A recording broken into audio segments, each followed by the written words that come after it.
My friends, the pause has an owner. The Minister of Israel is already on his way right now to Washington. He has already left for the United States.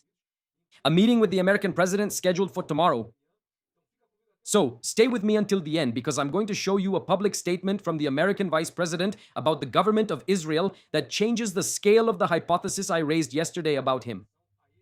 And I also saved the biggest development of the day for the end of this live stream. It doesn't come from Iran and it doesn't come from the Gulf, it comes from Syria. And it redraws the map of this region. Live from Israel, once again, right from where everything happens, local time 1:31 p.m. And for those who want to know the date, it's up here. It's almost impossible to read, right guys? July 27th. Yesterday, I told you that the American strikes stopped and there was a written explanation, right? It leaked in the news all over the world. I also brought this here for you. Short-range shield stock and political calculation. And today the story moved forward, and it also moved to a somewhat uncomfortable place because the pause really does exist, but it only has one direction. Let's see what happened in the last few hours, from the heaviest to the lightest. The first one in Erbil in Iraq. Do you see it here on the map up here? This position here then? A drone hit the area of the American base in northern Iraq. This isn't the first time in this round. On Friday, 5 armed drones were shot down over the same city, just a few hours after the Americans ended the 13th night of fire. This isn't the first time, but pay close attention to what this really means on the American side. Total silence. On the Iranian side, a drone hits an American base, and no one has claimed responsibility, neither Iran nor probably the militias from Iraq. For now, no one has claimed it, but we know where it comes from, right guys? It's all Iran, Iran, Iran. Second, and this one affects us in Israel, the spokesperson for the Israeli army reported that 2 drones were shot down in the border area with Jordan, meaning between Jordan there's an area there where there are no weapons between Jordan and Israel. They did not actually cross into the country, and the origin of the launch is also under investigation. Here, look. This is the alarm at the border. Do you see the Dead Sea? This is the drone alarm that went off in this region, meaning it wasn't inside Israel. It was still in the area between Jordan and Israel. And a few hours later, the Jordanian army also made a statement, said it shot down 2 drones with no injuries and no damage. Were there 4 drones or were only 2 drones shot down? The same, one on the Jordanian side and the other on the Israeli side. 2 neighboring armies announcing interceptions in the same area on the same day.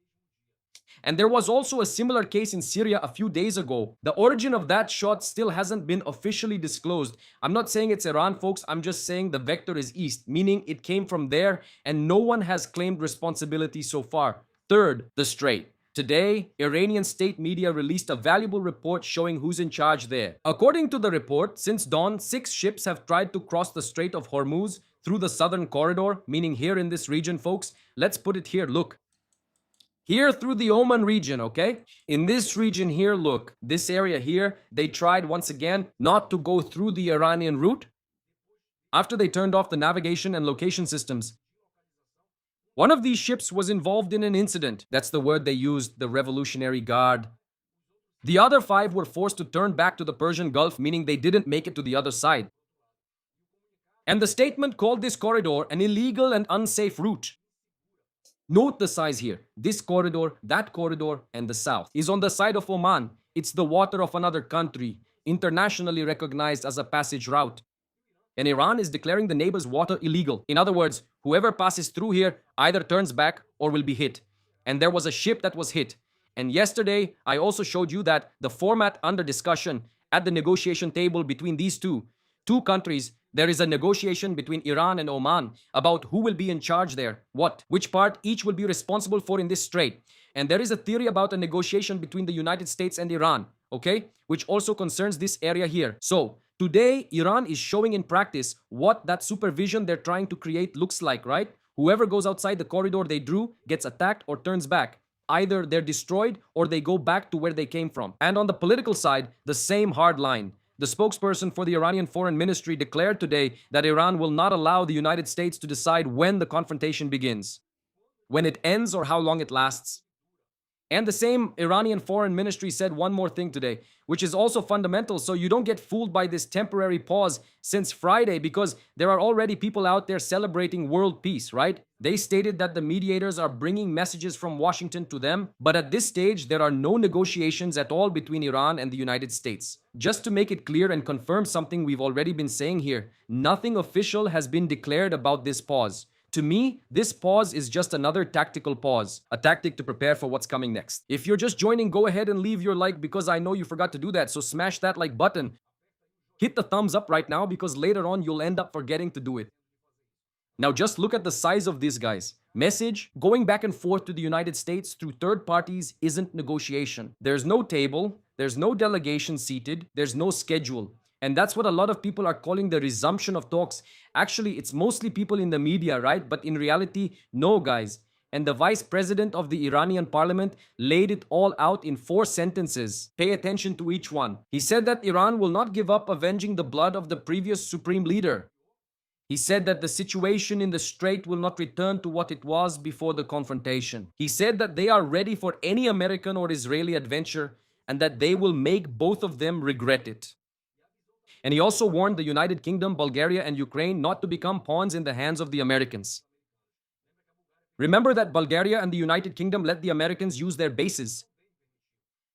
But hold that thought on Ukraine, because this last one here, we'll come back later to talk a bit more about what's happening on this new front that's emerging one way or another, folks.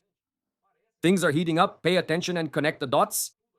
The Americans stopped firing and the other side is hitting an American base. Still, they're not claiming responsibility. Sending drones toward our neighbor, which is Jordan, or maybe toward Israel because they were shot down, forcing the ship to turn back in the strait and promising that nothing will go back to the way it was before. This is the real picture of today's truce. Here's the part I most wanted to share. Yesterday, the whole live stream revolved around one question, right? The American shield is over. Many followers here brought up several assumptions, others gave various suggestions, but look guys, today there was a kind of pushback. And it came from within the military command itself, actually confirming that there really is a shortage. According to the US financial press, government officials said the following. The commander of the Central Command assessed that in a broad offensive against Iran, it's possible to deal with the shortage of interceptors. In other words, it was the financial press that reported it. It wasn't him who said that, right? They heard that behind the scenes and took it to the press. He said it's possible to deal with this shortage. And how? By striking hard and right from the start. Iran's ability to launch numerous missiles. More or less the strategy we used back in the 12-day war and the 40-day war with a surprise attack that made it impossible for Iran to launch that rain of missiles, which they have already repeated. Remember, there was a plan to launch several options. What I mean by Lightfoot is missiles all at once. And that didn't happen. It didn't happen because jail went there and destroyed that at the base and completely weakened it, their ability to carry out that kind of action. But let me explain this logic to you in 30 seconds because it's actually beautiful and it's also dangerous at the same time. If you have limited protection, few defense systems, there are 2 paths. The first is to ration. You save what you have and only use it for the most serious cases. That is, for what you are sure will hit a civilian area. That's more or less how it works in Israel. They identify the missile's route, and if it's going to fall in a city, the interceptor is activated. If they detect it's going to fall in an open area, they don't waste an interceptor, guys. But then, what you choose not to shoot down, right? In this case of rationing on the American side, if you don't shoot it down, it falls on someone, it will fall on a base, it will fall on a refinery, it will fall on a city, because they have precision missiles. It's different from Hamas's missiles, right? Hamas's missiles had no precision, and many of Hezbollah's also lack it. But the Iranian ones, you can't wait and predict its path, you must intercept it. So if you use this first option of rationing, you're putting the base, refinery, and city at risk, hospitals, and a lot of other things too. The second is not having to rely on a shield. You destroy the launcher before it fires. A destroyed launcher on the ground is worth dozens of interceptors you won't need to use up in the air. In other words, wasting money overhead. It's defense through offense. And now just notice how big of a deal this is. If the theater commander is saying that the lack of a shield is manageable, as long as the attack is large scale, then the practical conclusion is the opposite of what they're selling you. The low stockpile that's barely there, is not an argument to stop, it's an argument to go all in at once. instead of hitting it little by little for 30 nights in a row. And look what showed up along with this information. According to another report, which was also published in the United States, the same commander recommended stopping the attacks for a much more straightforward reason. And look at what he says. The target bank down in the southern region was practically exhausted. Let me explain to you here, folks, what a target bank is. I know you know, but there are people who don't. There are people just joining us too. The target bank is the list. It's that little chart. It's the list. It's the list that the military command mapped out and decided was worth hitting in that region. Launch site, radars, depots, port, vessel, small boat, anyway, targets, right? On a list, on a proper list. And the evaluation of this commander, the commander's evaluation is this. In that part of southern Iran, that is here in this region, here in the south, here's where all the attacks happened. I'll leave it here for you to observe. In this region, that's what he means. There isn't much left. In other words, there's not much more to hit because what was on the list has already been destroyed in these 2 weeks, in these 13 days. Iran's ability to hit ships in that region has dropped significantly, according to military assessments. There's not much left to hit at that level. I know you'll say, but the runways and roads have been repaired. They found other routes. It's true, but that's not my point. I'm talking about launchers, radar, depots, and bases. You can't replace those in 2 or 3 days, let alone in a few months, guys. It takes a long time to be able to replace this kind of thing. So, without a clear decision to escalate this to a general confrontation, on another scale, to keep firing only in this region, would be wasting ammunition on a target that doesn't really change the game anymore. In other words, you need to escalate and strike deeper in the central part of Iran, in other places that haven't been hit yet. That's what he means. So, connect the dots, and yesterday's story stays about the same. It wasn't only the missing shield that halted everything. It was that this campaign, as big as it was, had already done everything it could do. From now on, there are just 2 options. Make a deal with Iran now, or launch an offensive on a whole different scale. There's no middle ground. The middle ground ended on Friday. And now, meanwhile, while we talk, folks, let me show you here. The planes, they keep flying around here. The refueling planes are still in the area. No one has left here. In other words, they keep maintaining security in the Strait of Hormuz in their own way, right? But today, this ship that was hit, the United States still hasn't fired back at the site from which this ship was attacked. Yesterday, there were, I counted, guys, more than 30 planes in this region, here between Israel and the Gulf. More than 30 refueling planes. There was even the possibility raised that it was here, that they are preparing for a major attack in this region. Let me suggest another possibility that I don't think anyone has mentioned on the other side of the world. The reason why this was also cancelled on Friday. On Wednesday, there was a lawmaker here in Israel, a member of the Knesset. Saad is his name. He just said something I don't think he should have. He said that we know the attack against Iran is going to happen this weekend. It's close, and it might even happen this weekend. I think he said what he shouldn't have said, right? He opened his mouth because he's a member of the cabinet, that small cabinet that makes the decisions. He knew something and ended up talking by accident. That, in no newspaper interview, that didn't make any headlines. And maybe that ended up ruining the whole plan behind it, right? To launch a massive attack on Friday. That could be it. This possibility was also brought up here. So it was postponed to a later date and they made up this story about negotiations. And listen, the interceptors are the most important update for me in the last 24 hours. If you're still watching, I think this live stream has earned your like. And if you haven't subscribed yet, I'm not done. There's more coming, so stay tuned. The video isn't over. If you're not subscribed, subscribe and enable notifications. If you are, check your subscription since YouTube sometimes removes them. It's canceling subscriptions, not sure why.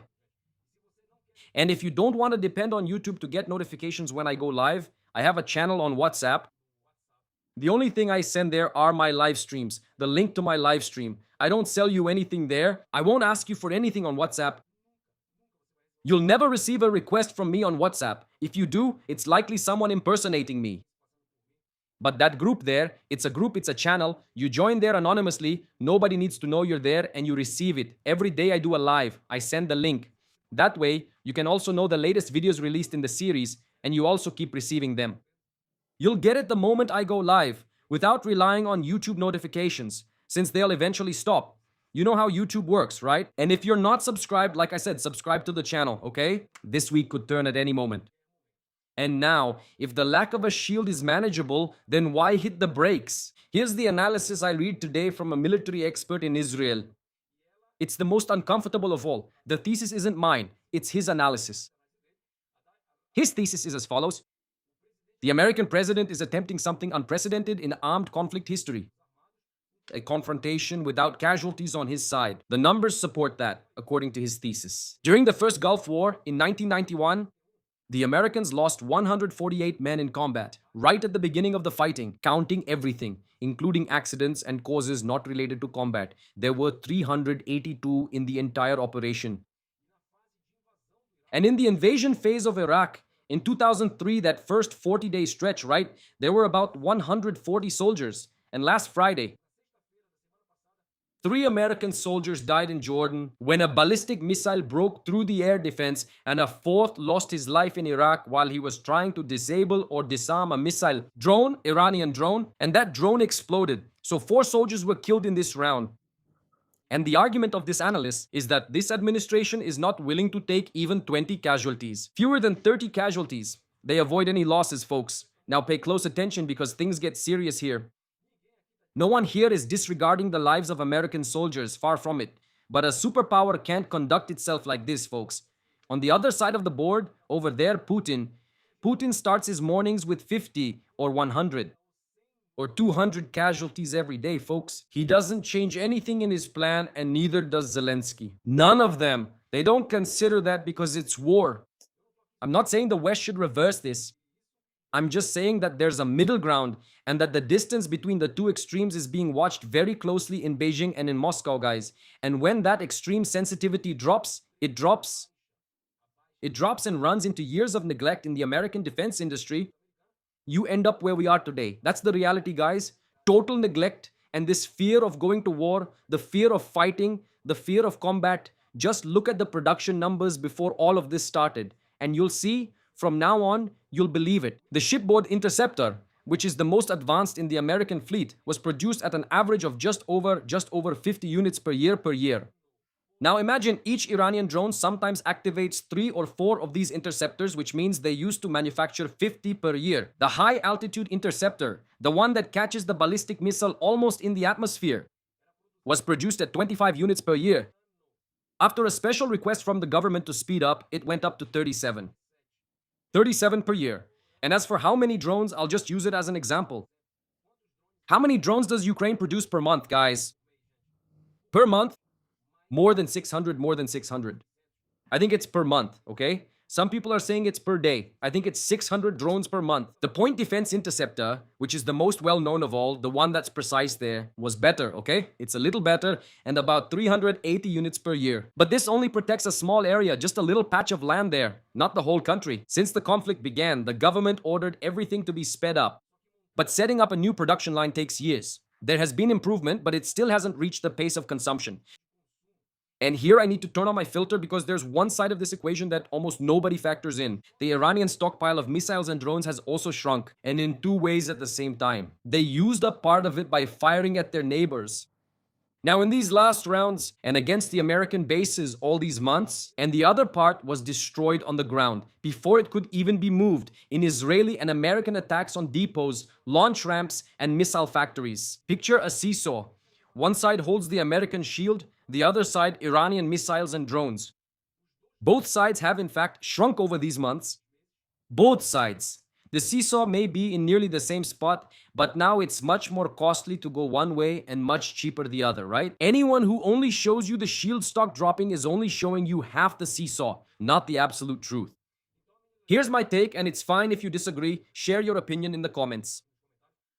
You can disagree, but the ceiling of this war isn't the shield, it's tolerance. The American president is trying to achieve 3 things at the same time. Defeat Iran, do this here without losing any men, and without paying any significant economic price along the way. And the 3 together don't add up. In the past, this wouldn't even be up for discussion. If you ran out of ammunition, you'd accept the cost and keep going until the end. But today, the lack of ammunition has become the argument that decides whether the operation happens or not. And that's why the Ayatollah's regime is still standing. Because on the other side, folks, because over on the regime's side, They're not doing that math. They've never done that math. The other side doesn't lose a night's sleep over the stock of interceptors. Have you ever stopped to think about that? Have you seen Hamas make interceptors?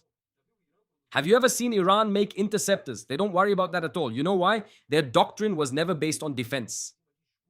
It was built on attacks. And here I need to tell you something because it's the most expensive lesson we've ever paid for here in Israel. The best defense is a good offense. It always has been and always will be. Here in Israel, we've spent years betting on the opposite. Iron Dome, electronic fence, sensor, wall, camera, one technology after another, each more impressive than the last. The calculation was, if I can shoot down everything that comes, I can live next to the problem without solving the problem. And then what happened? It was a strong slap in the face, guys. October 7th. And on that day, it became very clear that a shield buys time. A shield saves lives, but it can't defeat anyone. And it doesn't make the problem go away. It just postpones the problem. So whoever only defends is handing over to the other side the choice of the day, the time, and the place to attack. And today, the one doing that same calculation is Washington, counting on shields instead of solving the problem. And now let's move on. Just to wrap up, guys. Let's finish this part here, because I think it became very clear here that we got slapped in the face, right? We built a protective fence, a protective wall that went several meters underground in the Gaza Strip. So if they tried to build a tunnel, that tunnel would flood. The technology used was amazing. And what happened the year after completion, October 7th? It's proof that just protecting yourself is not the solution. It's not the solution, okay? That's why Israel calls its military the Israel Defense Forces. It should really be called the Israel Attack Forces because that's the only language the other side understands. And we need to go there and do it before they do it to us. Now let's discuss the American Vice President. Yesterday, I brought up a line of investigation about him here. I also made it very clear that it was just a hypothesis. And it still is regarding the Friday meeting. But today, I want to bring you something that is not a hypothesis. It's a public statement recorded with a date. This month, he participated in a podcast with a huge reach in the United States. The vice president at that time, he appeared on television several times right before this war started. He accused Israeli government members of trying to undermine American policy towards Iran with the aim of prolonging the confrontation. It wasn't an anonymous advisor who spoke. It wasn't a leak. It was him, folks. It was him with the microphone on. And this wasn't an isolated incident. Several American officials, including him, they've accused the Prime Minister of Israel of promising results in this conflict that later didn't materialize. They say this, folks, publicly. And in the same week, 103 Democratic lawmakers voted to cut $3 billion in aid to Israel. 2 years ago, a vote like that was unthinkable. It happened, and it didn't pass, guys. It failed, okay? They couldn't get it approved. So look at where we've ended up.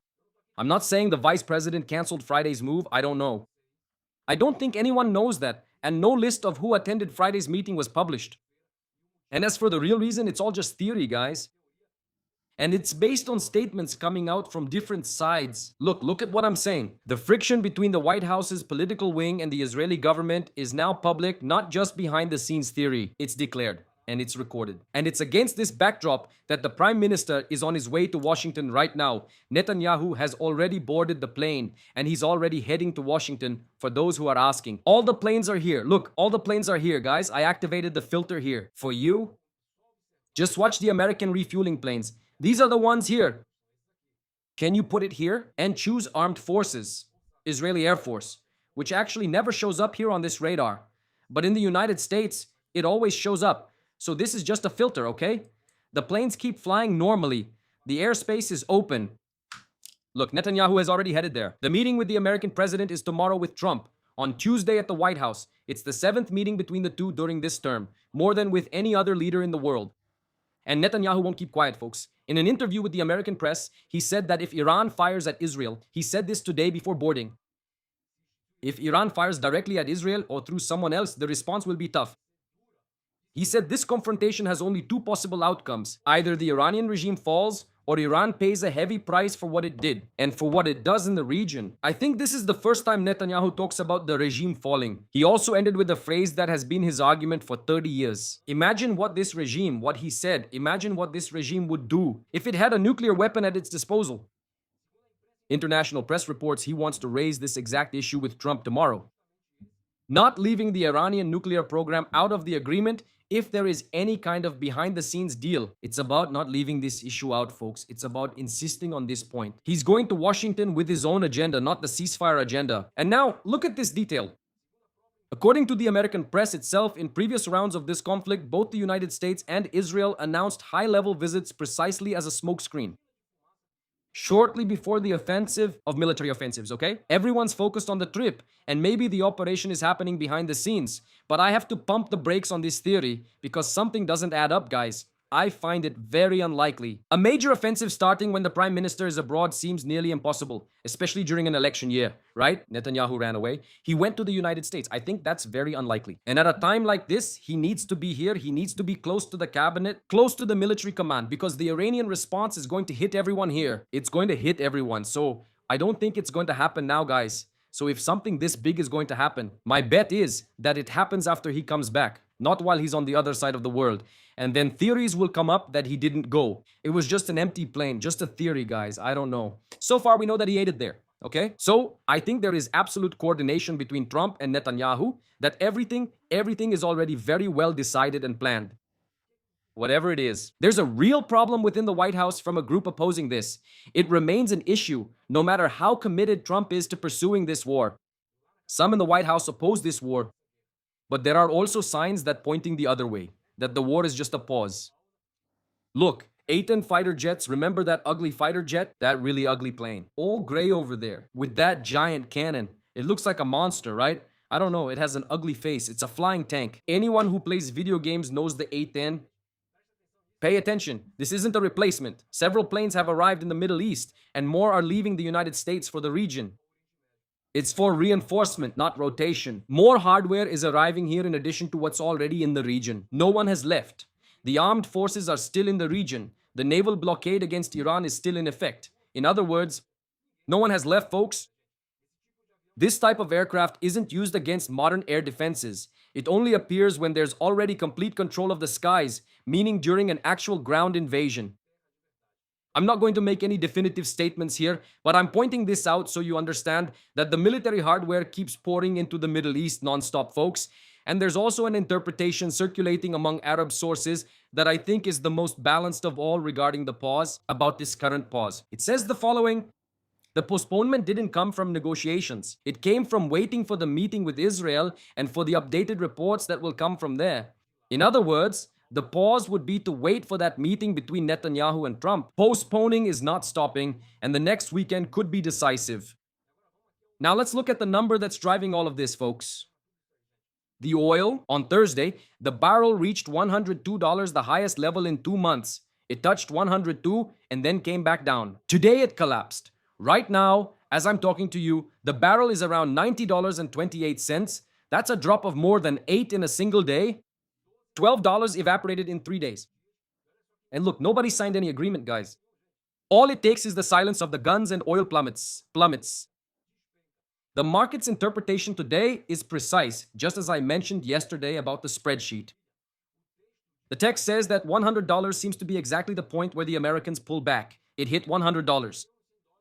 Everything pauses and freezes, allowing oil to stabilize, then the war resumes. So both sides keep talking, at least in theory, and wait for the next round, right? Like, every time it goes over 100, there will be a push to bring it back down. To be able to maintain that, to keep the price of oil there in the United States. It's not for you in Brazil or Portugal, folks. It's so Americans keep voting for Trump in the midterm elections. So that would be one of the possibilities. So the price of the barrel isn't reflecting the conflict. The price of the barrel is controlling the conflict. When it tops 100, Washington slows things down. When it falls, Washington relaxes, and the topic fades from headlines. The other side knows this well, which is why the Red Sea remains tense. The fire at the Saudi state-owned facilities in Jazan has been burning for the 3rd day in a row. And the leader over there from the Houthis, since everything is interconnected, folks, publicly mocked them. He said, I wonder if Saudi Arabia, with all its economic power, with all its equipment and all its alliances in the region, can't put out a fire for 3 days. Check out what the Houthis said. It's still burning there. There's another preliminary report, but nothing is confirmed yet from the Saudi Arabian side. I want to make it clear that it's a preliminary report about drones that were launched and hit a station. Another state-owned company called Abqaiq. I think that's how you pronounce it, Abqaiq. Over there in Saudi Arabia, If that name doesn't mean anything to you, it shouldn't, because this Abqaiq is the largest oil processing facility on the planet. In 2019, a drone attack at that location took 5.7 million barrels per day off the market. It looks like it was just hit a short time ago, based on reports not yet confirmed by Saudi Arabia. If this report is confirmed, it's not just the Red Sea, it's the system's heart catching fire. So, while I'm doing this live here, this isn't confirmed. Local time, 2 in the afternoon. These are reports from the local residents and the Houthis themselves saying they hit it, okay? So, it hasn't been confirmed by any official source on the Saudi side yet. But let's keep an eye on it because this is also serious, folks. And there was something in Yemen, which is the color. Yesterday's bill is coming due again in the Gulf. The Houthis shot down an armed Turkish-made drone, the kind that does reconnaissance and can also fire, belonging to Saudi Arabia, and they also displayed the wreckage of this drone. In other words, the war is still going on over there, folks. The war between Saudi Arabia and the Houthis hasn't paused at all. A single unit of this drone costs between $25 and $30 million, just so you have an idea, folks. Mali bought 6 of these units for $210 million. They bought them from Turkey. $30 million worth shot down, turned to dust, burned, by a system that costs a fraction of that, folks. Just a fraction of that. This week I saw a video from Ukraine. The guys were shooting down drones from a plane with a shotgun right there. Firing there, shooting down Ukrainian drones. It's impressive, guys. Their progress over there is impressive. Okay, there are several videos going around. The guy is really good at shooting, right? Taking down drones in flight. It's the same equation as yesterday, guys. Only now the one paying the price is Saudi Arabia. Iran's Proxy is the one taking them down cheaply. Pay attention to this detail. Few are making this connection. Everyone is debating if Americans will enter Iran by land, whether troops will be deployed on the ground. That's been the story of the last few weeks. But this has already begun in Yemen. Forces loyal to Saudi Arabia. They took an area in the northern province there in Yemen, linked to the Houthis. They were on that land there. They drove everyone out, right? They fought there all night.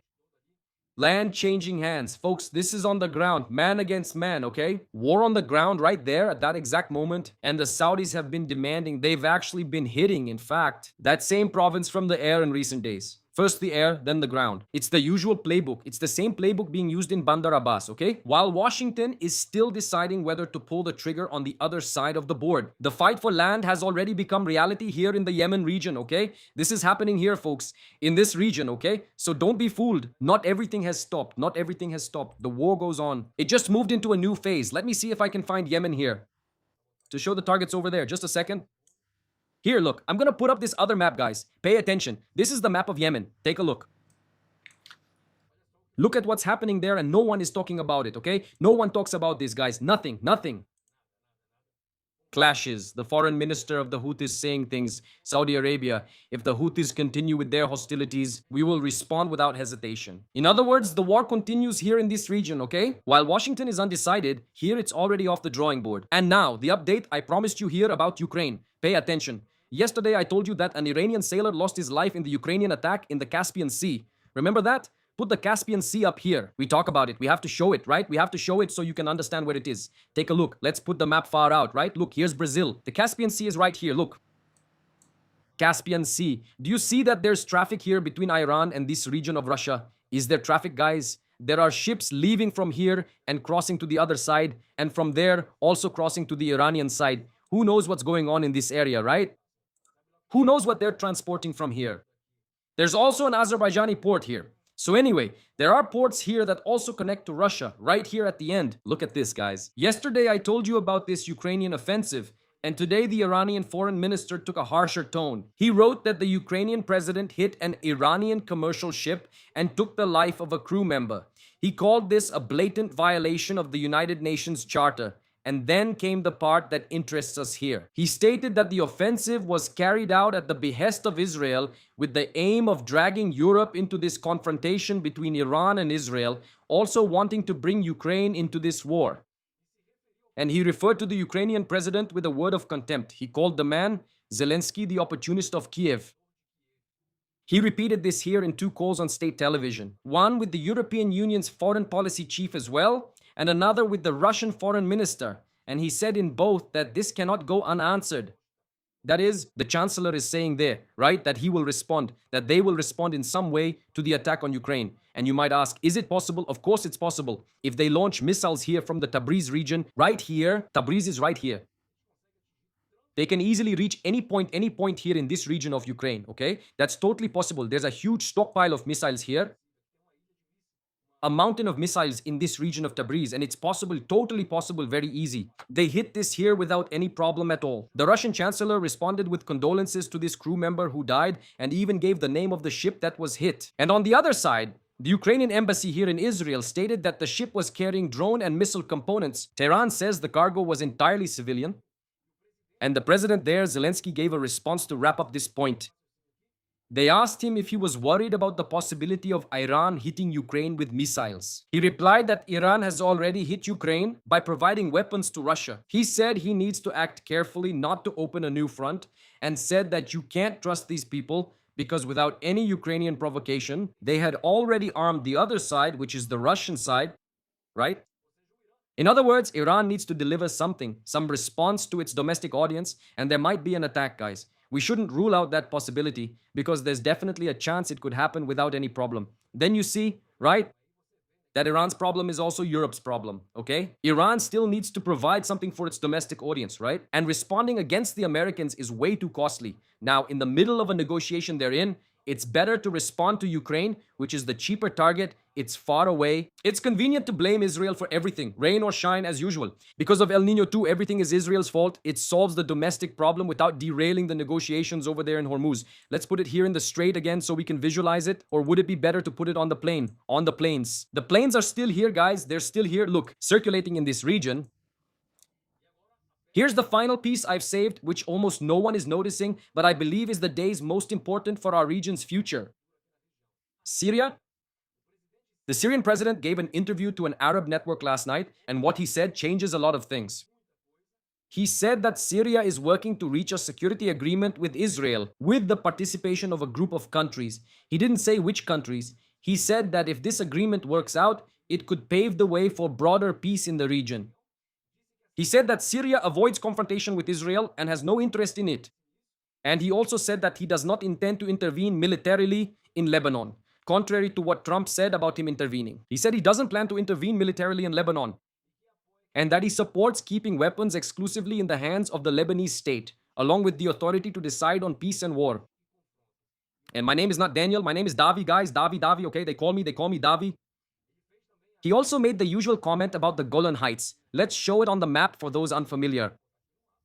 One moment, let's add it to the map. Lebanon, let's put Syria. I'll choose the Syria option here. Wait, hold on. Syria. What does he mean so you can understand? Exactly, look. Golan Heights is here. See here, Katsrin is Golan Heights, okay? Here is the Syrian part. Here is Lebanon, up here. He made this point saying that the agreement doesn't mean giving up the Syrian claim, which is this here, look. Claim over this piece of land here. And this part had to be included, right? You know why he had to say it? He couldn't skip it because of his name, guys, the nom de guerre he used his whole life. It's not El Shara. It's nothing like that. It's El Jolani. El Jolani in Arabic means the man from Golan. That's where his family comes from this region here. I can't say exactly if it's from the Syrian part of Golan Syrian or from the Israeli part, but it seems to be from the Israeli side. He chose to call himself that, built his entire career on that name. So giving up Golan for him is not just giving up the territory, it's giving up his own identity in front of the entire Arab world. That's why there's already a built-in caveat even before he opens his mouth, guys. He wants the Golan Heights. And now stop and think about how big this is, guys. The man who led the rebels who overthrew Bashar al-Assad's previous regime in Damascus is publicly announcing on an Arab network that he wants a security agreement with Israel and that he will not enter Lebanon. He will not go in to fight against Hezbollah. He's saying this right as the Iranian axis is taking heavy hits in the Gulf. Guys, the Iranian axis suffered major setbacks there, in the Red Sea and now in that cauldron of a sea. Notice the striking contrast, especially since it happened on the same day. Hezbollah received a message from Tehran. It didn't come from just anyone. It came from Mustafa Khamenei, the son, right? Just for you, he got the message directly. The message said the following. Before discussing any understanding Israel must stop completely and the sovereignty of Lebanon must be respected. This is the number one condition, and there is no discussion before that. Damascus, meanwhile, is negotiating security with Israel. On the other, Tehran is still trying in any way to hold on to what's left of Iran's proxy in Lebanon. This is the picture of the current axis. It's being dismantled around the edges piece by piece. Now let's discuss the smaller updates, which I also can't leave out from the latest news. 40 minutes into the live stream, that's okay guys, there's a lot to talk about. Tonight I still have much more to talk to you about. Later I'll start another live stream. And now the reports, take a look. The Internal Security Service head here of Israel gave a warning, and this goes for you on the other side of the world too. Okay, the head of Shin Bet Security said the following. He gave a warning in conversations with authorities. Iran is trying to interfere in Israel's elections. Does he talk to you all there too? The elections happen here in October. So he said he gave a warning that intelligence determined that they are trying to interfere in the elections in Israel. He classified the protection of the electoral process as the second most concerning issue for the service today, the intelligence service, second only to the threats of large-scale attacks inside Israel, and he said that he is very bothered by this. And today, a second name also appeared in this story. The same security agencies here have identified that Turkey is also trying to influence Israel's elections to disrupt the process and increase the internal division here among Israelis. And the method is the same, folks, social media. Let me quickly explain how this works in practice. Some might picture a hacker breaking into systems or a ballot box, but that's not what this is about at all. It's a bot or little robots, those fake social media accounts. They create thousands of these accounts that look like they're Israeli. Picture of an ordinary person, mutual friends, they speak Hebrew, write in Hebrew, common name, everything seems normal.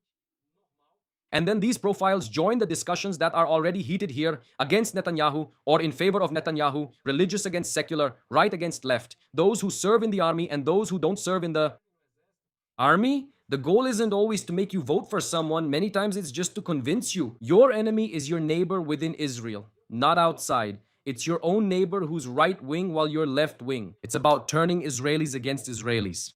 So you just need to send a post like this to the other person, right? What used to be a discussion among 10 people becomes a national trend. That's how things go viral all over the world today, including here too. Guys, here we also have several bots, those bots that come into our chat and start insulting you and saying all sorts of things. Many times it's just bots doing that. Remember I mentioned yesterday there's also an election campaign here in October? Now 2 countries are meddling in this at the same time. They're part of the Western Military Alliance, right? Remember, from NATO. So, according to the record, the cabinet approved the entry of the International Stabilization Force into Gaza, granting them immunity. And the details matter because each entry of any contingent will require the individual approval of the Prime Minister, the Defense and Foreign Affairs Ministers. Here, Israel is the one who decides which countries can send people. And only countries with which we have agreements or peace relations are allowed in, or those not acting against Israel. Internationally, at this stage, there are about 200 representatives from friendly countries, such as Uganda and Morocco, for example. And the principle that Israel upholds is that the troops remain. Israel continues to hold the current yellow line without any withdrawal, while the other side is not completely disarmed. So, is that it? These troops would enter the other area, which is controlled by Hamas, and not the Israeli yellow line. I want to make this very clear so you can understand. Third item. A group calling themselves Dawn of Hope claimed to have taken the life of a very important officer of the Revolutionary Guard in southern Iran. This is an operation by that group, and there probably won't be any confirmation from the Iranian side, but from all indications, it happened because this guy disappeared. I'm recording this as more evidence of what's been building up inside, which few people hear about. The fourth one is almost comical, but it says a lot about this moment. The official Iranian press released a video made with building blocks, like those Lego videos. Responding to a series of posts, Trump went crazy yesterday, guys. Trump made dozens of AI-generated posts yesterday about attacks on Iran, attacking Karag Island, American victory, himself there on the ship, several. I think he got excited yesterday with AI and made several images like that. The Iranians replied with a Lego video. Lego, American Lego soldier and Iranian Lego soldier. There on Karag Island in the video. This character from the Revolutionary Guard appears drinking hot tea, with the thermometer showing 60 degrees and 90% humidity, and the caption tells the Americans to go back to their air conditioning. It was a video they made with AI. A regime that is afraid doesn't make mocking videos. Let's be clear about that, okay? A regime that is comfortable with the situation does that. We need to point that out as well. And this says a lot more about the current moment than any official statement. Wrapping up today's segment, folks. The pause exists, but it's one way. The Americans stopped, Iran didn't stop. By all indications, the justification for the lack of a shield has lost strength because the theater commander, the American one, assessed that the shortage is manageable as long as the offensive is broad and starts with the launchers. And I make a point of using the word theater because to me, all of this is just political theater, folks. What remains as a real explanation, in my view, is tolerance. Tolerance for American casualties and oil prices. And as long as that's the limit, the Ayatollah's regime knows exactly how far it can go. And tomorrow at the White House, two men will sit down with opposing calculations, and one of them will say, at least officially in public, this will only end with the regime's fall, which Netanyahu will tell Trump tomorrow. Today's Hebrew word is this one, hafoga. In Hebrew, it's written hafoga, just like that. Here it is in Hebrew as well for those who can read it. Okay? It means for those who are learning to read, guys. For those who are learning to read, it's a stop in the middle, okay? A stop, it's a hafoga, a pause, right? A breath inside something that hasn't finished yet. We're experiencing that now. A pause that only one side is honoring. I'm here straight from Israel and the mountains of Judea, tracking every movement, flight, and decision in the coming hours. And when the next piece falls, and it will fall on this board, I'll come back here to explain it to you, putting them together one by one, in a way the mainstream media doesn't, folks. Before I continue, I want to say something. It's important. I'll put it here. Here's the QR code, folks, the QR code for the WhatsApp channel I mentioned. Okay. If you want to join this WhatsApp group, just access it through the QR code. I'll also pin it in the first comment. After this live ends, you go there and subscribe to this channel. It's free. You don't have to pay anything. I just send the link like this. Good morning. The video. The one from the day before yesterday. You have John Jones. Everyone videos. Today's video, honestly, I don't really remember his name. If you guys want to check him out, I'll share his video there. You can watch it. There's no problem at all. This guy, he went to Iran along with those influencers who went to Iran. He mentioned what was and wasn't allowed, saying there were rules and they tried to stop him from recording in various places. Okay, he gave his account after he had already arrived. He lives in China and just went there. He shared several accounts of the situation, saying they wouldn't let him record in some places. But in others, yes. So there was a series of rules to be followed. Also, he said that he paid for his own ticket. Okay, let me make that clear. He said that he paid. But inside Iran, everything was free. Free, according to him. And he was contacted by a group of Muslims from Brazil. This is important to note as well. In other words, Iran clearly has networks inside Brazil. This group of Muslims from Brazil who contacted this influencer who doesn't even live in Brazil, but speaks Portuguese and lives in China and invited him to go to this event. Okay, this is the first thing he said. The second thing is that he met some people and got to know some people. And one of these, glad to hear that from someone who was there too. Okay, for the leftists out there who don't get it, he shared, forget his opinion since he's on the other team anyway. He met with a woman and I don't know how they got onto the subject of Israel. And she clearly said that she expects too much. She supports Israel, and that she expects Israel to attack Iran as soon as possible. That's what they want, raise up Pahlavi back. And he stopped the conversation right away. Because she said that there was no genocide in the Gaza Strip, that she doesn't believe in that, in what the media says. The media manipulates information, we know that's true, and she knows it too, even within Iran, right? That they call all the dead in the Gaza Strip innocent. There are no terrorists, no one dies of natural causes in the Gaza Strip. Since the war began, people in the Gaza Strip are said to die only from the war, with all deaths blamed on Israel. She didn't believe this. He ended the conversation since he wasn't interested in continuing with someone who doesn't think like him. He left, but it's good to have this recorded since he heard it firsthand and also said this.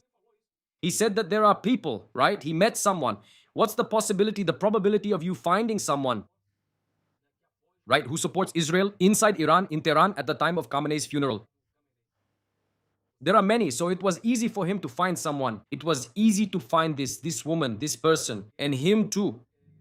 It's a shame that he said he didn't keep talking to her for longer. He gave up because of her. She said she doesn't believe what's happening in the Gaza Strip. But that story was nice.